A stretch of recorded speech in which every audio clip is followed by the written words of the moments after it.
Hey everyone, thanks so much for joining me on the Slice of Healthcare podcast. I'm your host, Jared Taylor. Joining me today is the founder and CEO at WellTheory, Ellen Rudolph. Ellen, how are you today? I'm doing well, Jared. Thanks so much for having me on the show. I'm excited to be here.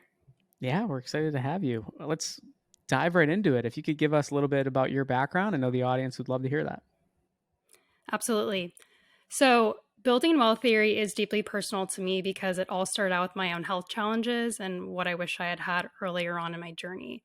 But actually, my entrepreneurial roots date back to my early childhood. So, my sister, Claire, who's actually one of my co founders, and I started a summer camp in our backyard as kids. Face painting was my primary responsibility. And I was the child who was selling my mom's clothes on eBay for a profit. And I think that entrepreneurial itch is ultimately what led me to do my undergrad at Stanford, where I studied product design and got really enamored by building new physical and digital products and experiences. But in terms of my career, I started my career off as one of the first few product managers at Everlane, the e-commerce apparel company. And while I was there, I led a team that built their retail technology stack from scratch. And during my time at Everlane, I really got a front row seat on how to build a cult consumer brand. After Everlane, I personally started to get really interested in the health and wellness space. And that was around the time that I started to experience the early onset of my own health symptoms and decided that this was really the arena that I was most passionate about. But I felt like I had this gap in my knowledge on how to take health and wellness and actually integrate it into healthcare with a capital H. And that's what led me to join Oscar Health, the health insurance tech company who is trying to rebrand the health insurance industry and make it more consumer friendly. Unfortunately, though, while I was at Oscar, my symptoms dramatically worsened, and this chronic health mystery that I had been navigating left me completely bedridden at the age of 25. And I started to experience a whole host of mysterious, seemingly unexplainable symptoms, ranging from debilitating fatigue to brain fog, GI issues, and a lot more. And I went from doctor to doctor and unfortunately got no answers. And in that process, my symptoms were dismissed and I was told that it was all in my head, and often was referred out to therapists who could help me with my psychological issues. But I really trusted my gut and believed in my heart that there was something more deeply rooted going on. And eventually I learned that what I was dealing with was autoimmune in nature. And from there, I fell down the PubMed rabbit hole and began to educate myself on what I was putting in and on my body, embracing using food as medicine, and really transform my entire lifestyle. And as time went on, I was able to reverse many of the symptoms I had been experiencing and reclaim my health. And through my research, I learned that I wasn't the only one who's had that experience. There are an estimated 50 million Americans suffering from autoimmune conditions. And unfortunately, the rates are skyrocketing. And unfortunately, autoimmune disease is really a women's health crisis. So 80% of patients with autoimmune disease are women, and there are certain conditions that are 16 times more common in women. So it became very clear to me that there were so many others who were just like me, experiencing the major systemic gaps that exist in the standard of care today. And so I teamed up with my two co-founders, Claire and Wallace, to tackle this problem. And from there, WellTheory was born. Interesting journey, Ellen. I'm curious. Did your mom know you were selling her clothes on eBay? I have to ask. She does. Sorry, Mom. Okay. Sorry, Mom. That's good.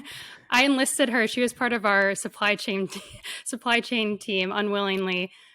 She would help me to pack these beautiful little packages that had, nice tissue paper, a nice little handwritten card. I think that's what led to our 5-star reviews. So thank you, Mom, for your support. I love that. Okay, that's good. This story could have taken a total different direction, right? But and it's really interesting to hear about those early entrepreneur experiences for you, coupled with your own, health issues at that time, bringing us to you and your sister creating WellTheory. So let's go more into WellTheory now. If you could give us an overview of the company and where you're at today, I know it would be the audience would be super interested in hearing that. Of course. So at WellTheory, we're building a digital nutrition and lifestyle coaching platform for autoimmune disease, again, largely inspired by my own personal health journey. And we run a research-backed proprietary program that addresses the root cause of autoimmunity and really treats the whole person. So that includes stress management, sleep, movement, connection, diet, all of these pieces that we know are really important. And in terms of our offering, we have two flavors of coaching through our unique membership model. We have one-on-one coaching and community coaching. All of our members start out with an initial health baseline that's personalized to them, and they get matched with a care team, which includes a registered dietitian or certified nutritionist, board certified health coach, and a membership coordinator who helps to co-create their care plan. And then for our one-on-one offering, our members receive access to live coaching calls, unlimited messaging, community events and master classes, and we have other membership perks as well. And then our community coaching offering includes virtually delivered cohort-based programs with daily dripped educational content, similar to, I describe it as sort of like Coursera meets Facebook groups. So again, there's this daily dripped educational content, practitioner-facilitated community forums, weekly live group calls, and more. So really at the core of what we're offering is a less expensive, lower risk, and more effective way to manage autoimmune disease than the standard of care today. And when I was researching the company and what you're building here, I really liked kind of hearing it was kind of like that recipe type format, right? Like we do this, and then this, in order to, reverse the autoimmune epidemic. Talk us through the recipe through your lens. What is the recipe to reversing this? I know it's not as simple as just, stating that, but let's dig into that a bit. Mm-hmm. Yeah, I love this question. So our belief is that healing often happens outside of the doctor's office. There are growing shortages of PCPs and specialists, and the average primary care visit lasts 18 minutes, which isn't nearly enough time given the complexity and nuance of autoimmune disease. And then not to mention, research has shown that the majority of chronic disease is lifestyle driven, right? 80% of your health is based on your everyday habits. It's the food you put in your mouth. It's how you move your body, what your relationships look like, how you manage stress. But unfortunately, physicians are not experts in diet and behavior change. Many of them actually get less than 20 hours of nutrition training in medical school. So I think our perspective is that we really need to think outside of the box for other types of practitioners who can have an impact on outcomes for autoimmune patients. And so this is why we've created this collaborative care team model with registered dietitians and certified nutritionists who are really focused on that bigger picture care plan strategy, specifically on the dietary front, while our health coaches really operate as these behavior change experts, because we know that incorporating these changes into your day-to-day is really challenging. Knowing is not the same as doing. And so I think our focus is really on the in-between the doctor's visits. And that's where we really believe the magic and the real opportunity to drive health outcomes lies. And Ellen, when you and I were chatting a little bit about, before the call, I could tell you were getting really excited about some of the things that are next. I don't know why. For those that are watching the video, my hands I'm like going 3D at you.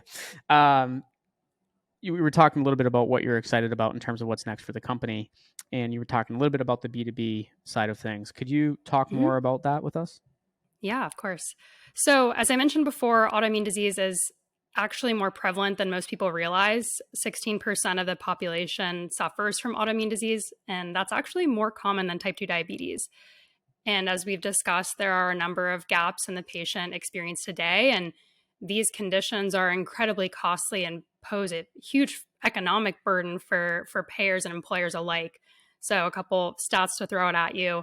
It can cost almost $80,000 annually for a single individual who is on a drug like Humira, which is a biologic that certain individuals on autoimmune disease might be put on by their physician.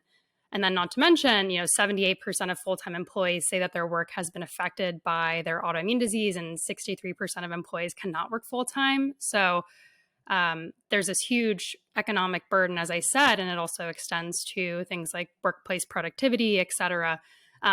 But despite these numbers, which I think are quite staggering, there's this massive white space in the autoimmune care solution space.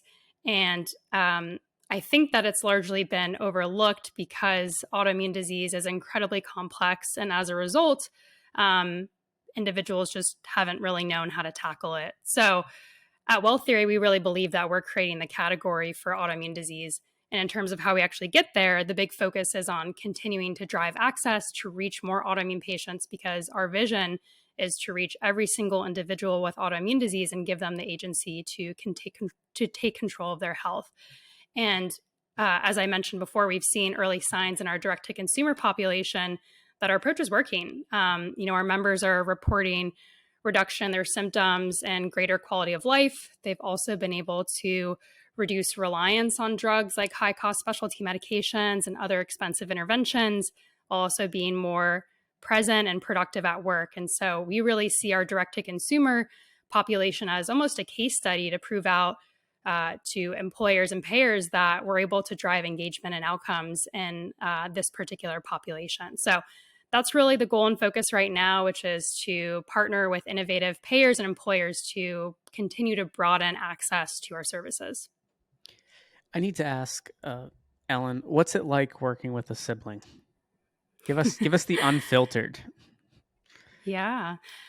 I think that there are definitely pros and cons and interesting challenges to navigate. I think my sister and I know each other on a level that's just hard to match with any other employee, right? But I think with that comes this inherent trust, and it's almost like we have this sister sixth sense, I call it, where we just know what the other one is thinking, and we're oftentimes on the same page. And so I think it's incredibly powerful from that perspective. And I think our skill sets are really complementary as well.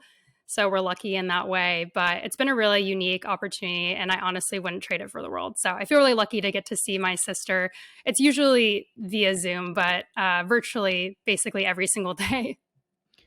It's super interesting because, the hiring is always one of the more difficult things of being an entrepreneur, right? Finding the right people that align with the focus of the company, the goals and everything. So I think what's cool about working with a sibling is you basically short up two of the most important roles of the company. Yeah. And you both, can be, rest assured that like you have the right, person that's there by your side. And maybe I'm guessing you might even be able to say more to them than you would, anyone else, right? Yeah, I've heard about certain investors who actually look specifically for either couples, whether they're married or in a relationship, or siblings to invest in, because those bonds are typically pretty unbreakable. So you need to be really resilient in your relationships with your co-founders. And I just feel fortunate, as I said, to have such a strong bond with my sister, and we make it a priority to spend time with each other outside of the workplace too, and just not talk about WellTheory, because I think we've agreed that our relationship as siblings is paramount, and we're not going to compromise that in any way for the company. So that really comes first, and then the company comes next. Super cool. Yeah, no, that's I think I like the sibling component maybe even more than the inner relationship, because your siblings are forever. You don't always know like things. It's true. You can't, I mean, not to say you can have a fight as siblings and then not want anything to do with each other. I've seen a couple couples be able to have success in this space, like the folks over, that started Heal, Nick Desai and his wife Renee, Dr. Renee Dua, have had success building a couple different companies together. But yeah, I definitely like I like the host sibling dynamic. That's pretty cool. I don't think I could start a company with my partner. No offense to him, he's great, but I think it works well with my sister. So that's funny.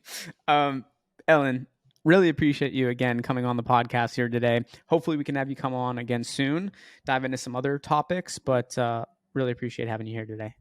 Thanks so much for having me, Jared. This was great, and excited to come back in the future.